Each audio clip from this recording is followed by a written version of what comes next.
Assalamualaikum warahmatullahi wabarakatuh. Saya dan kami dari kelompok 7 akan membahas makalah mengenai globalisasi mengancam ideologi negara pada revolusi industri. Sama dengan pekan lalu, di sini saya tidak sendiri. Saya ditemani oleh teman saya,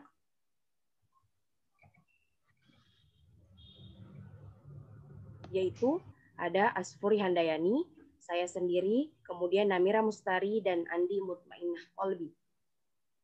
Untuk mempersingkat waktu, marilah kita langsung ke pemaparan materi. Yaitu materi pertama, mengenai tantangan Pancasila sebagai ideologi suatu negara yang akan dibacakan dan dipaparkan langsung oleh Asfuri Handayani. Dengan ini, saya persilahkan. Tantangan Pancasila sebagai ideologi suatu negara. Pancasila sebagai ideologi negara Republik Indonesia mengalami beberapa tantangan. Salah satu tantangan yang paling dominan di era revolusi industri 4.0 adalah globalisasi. Pancasila dijadikan sebagai acuan negara dalam menghadapi tantangan global dunia yang terus berkembang. Akan tetapi, karena kurangnya pengamalan terhadap Pancasila oleh masyarakat Indonesia di masa kini, banyak dari mereka yang terseret oleh arus perkembangan zaman. Dampak dari terseretnya masyarakat Indonesia yaitu rusaknya moral bangsa dan eksistensi kebudayaan Indonesia, sehingga Pancasila amat dibutuhkan dalam menghadapi tantangan global yang kian hari kian meningkat dalam era globalisasi. Pada masa sekarang ini, pemahaman masyarakat terhadap nilai-nilai Pancasila cukup memprihatinkan. Globalisasi merupakan era saling keterhubungan antara masyarakat suatu bangsa dengan masyarakat bangsa lain yang menyebabkan masyarakat dunia menjadi lebih terbuka. Globalisasi dapat menyebabkan peluang untuk membuat bangsa lebih maju, tetapi di sisi lain, arus globalisasi juga dapat memberikan efek yang negatif, salah satunya yaitu menyebabkan kehilangan kepribadian sebagai bangsa Indonesia dan menjadi ancaman terhadap ideologi suatu bangsa. Misalnya timbulnya unsur-unsur ideologi asing yang sangat bertentangan dengan ideologi negara Indonesia, yaitu ideologi Pancasila. Contoh dari ideologi asing tersebut yaitu ateisme, individualisme, dan kapitalisme. Ateisme. Seiring dengan proses globalisasi, segala paham asing yang tidak koheren dengan Pancasila berpotensi untuk tumbuh dan berkembang dalam alam pikir sebagian bangsa Indonesia. Salah satu paham itu adalah ateisme. Ateisme adalah sebuah pandangan filosofi yang tidak mempercayai keberadaan Tuhan dan dewa-dewi ataupun penolakan terhadap adanya Tuhan, yang kini telah menjadi fakta kebudayaan global.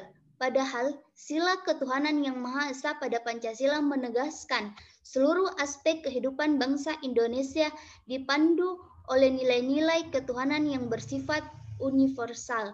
Unsur ateisme yang terdapat dalam ideologi Marxisme atau komunisme bertentangan dengan nilai sila ketuhanan yang Maha Esa.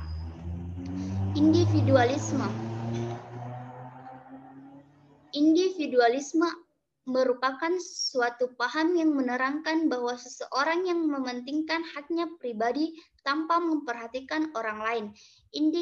Individualisme ini juga menjelaskan bagaimana seseorang hidup tanpa adanya sosialisasi dengan orang lain. Unsur individualisme tidak sesuai atau sangat bertentangan dengan nilai sila-sila dalam Pancasila, yaitu dengan prinsip gotong royong dalam sila kelima Pancasila.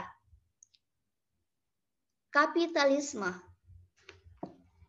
Kapitalisme merupakan sebuah paham ekonomi yang bertujuan untuk mendapatkan sebesar-besarnya keuntungan dan modal atau kapital. Kapitalisme dapat pula diartikan sebagai susunan ekonomi yang berpusat pada keuntungan perseorangan. Pada paham kapitalisme, uang atau modal memegang peran penting dalam pelaksanaan politik atau kebijakan kapitalisme. Ideologi kapitalisme sangat bertentangan dengan sila-sila Pancasila. Kapitalisme yang memberikan kebebasan individu untuk menguasai suatu sistem perekonomian negara tidak sesuai dengan prinsip ekonomi kerakyatan. Salah satu dampak yang dirasakan dari kapitalisme ialah munculnya gaya hidup yang konsumtif. Sekian pemaparan dari saya kembalikan kepada moderator. Baik, terima kasih atas pemaparan dari Aspuri Handayani.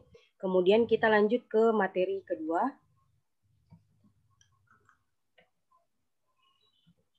Mengenai tantangan yang paling dominan dewasa, yaitu globalisasi, yang terdiri dari pengertian dan fase-fase globalisasi. Materi ini akan dibacakan dan dipaparkan oleh Namira Mustari. Dengan ini saya persilahkan.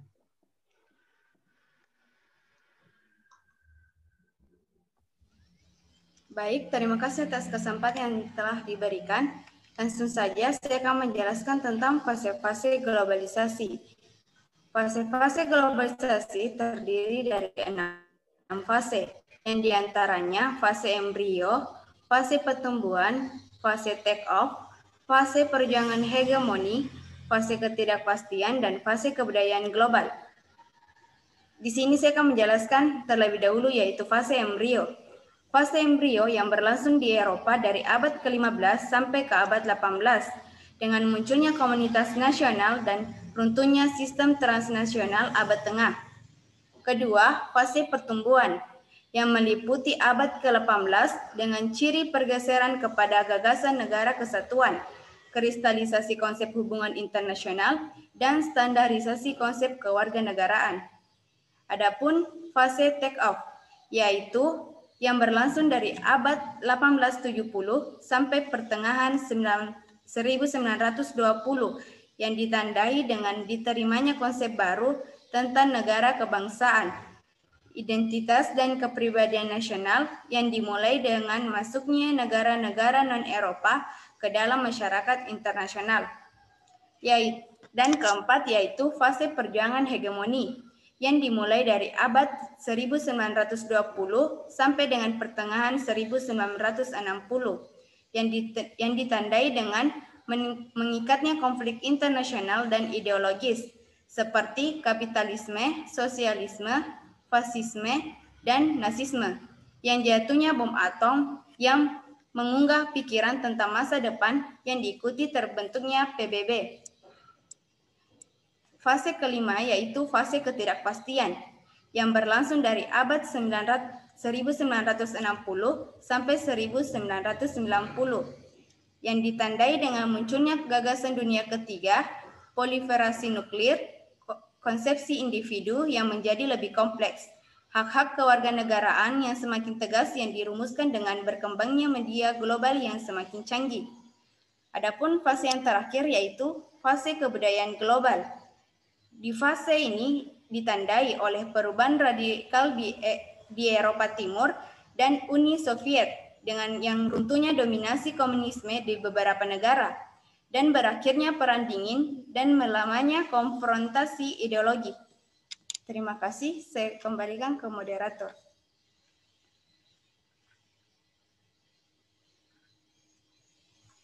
Baik, terima kasih atas pemaparan materi dari Namira Mustari. Kemudian kita lanjut ke materi selanjutnya yaitu mengenai sikap dalam menghadapi globalisasi.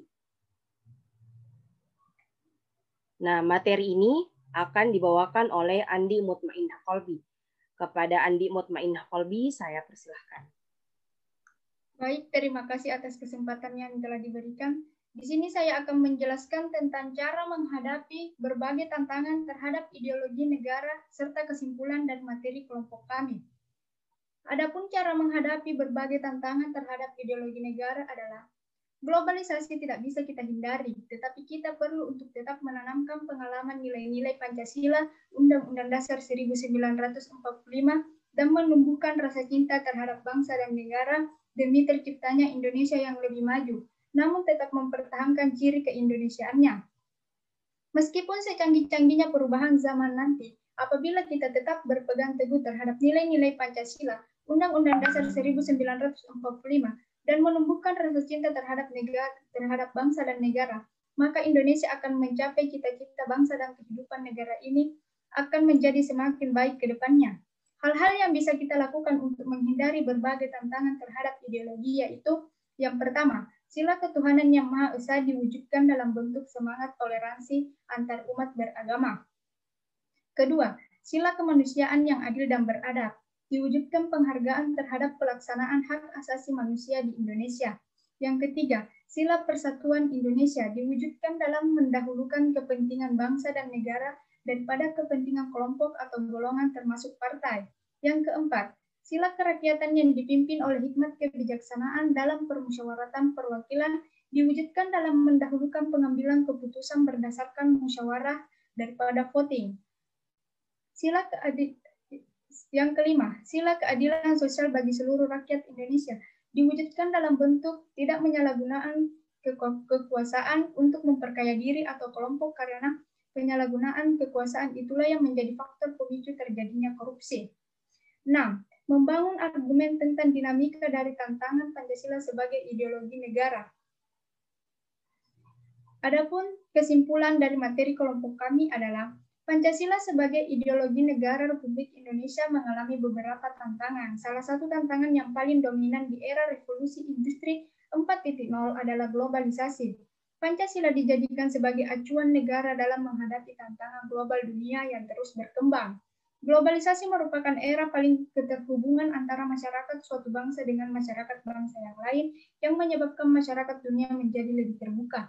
Globalisasi dapat menyebabkan peluang untuk membuat bangsa lebih maju. Tetapi di sisi lain, arus globalisasi juga dapat memberikan efek yang negatif, hingga timbulnya unsur ideologi-ideologi asing yang sangat bertentangan dengan ideologi negara Indonesia, ideologi Pancasila yaitu ateisme, individualisme, dan kapitalisme. Dengan mengamalkan nilai sila-sila Pancasila dalam kehidupan bermasyarakat, dapat membantu dalam menghindari ataupun menghadapi berbagai tantangan terhadap ideologi negara.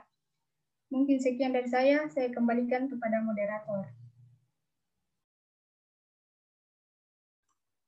Baik, terima kasih. Itulah tadi pemaparan makalah kita mengenai tantangan Pancasila sebagai ideologi suatu negara. Semoga pemaparan tadi dapat bermanfaat baik untuk diri kita sendiri maupun teman-teman sekalian. Sebelum saya menutup pemaparan materi ini,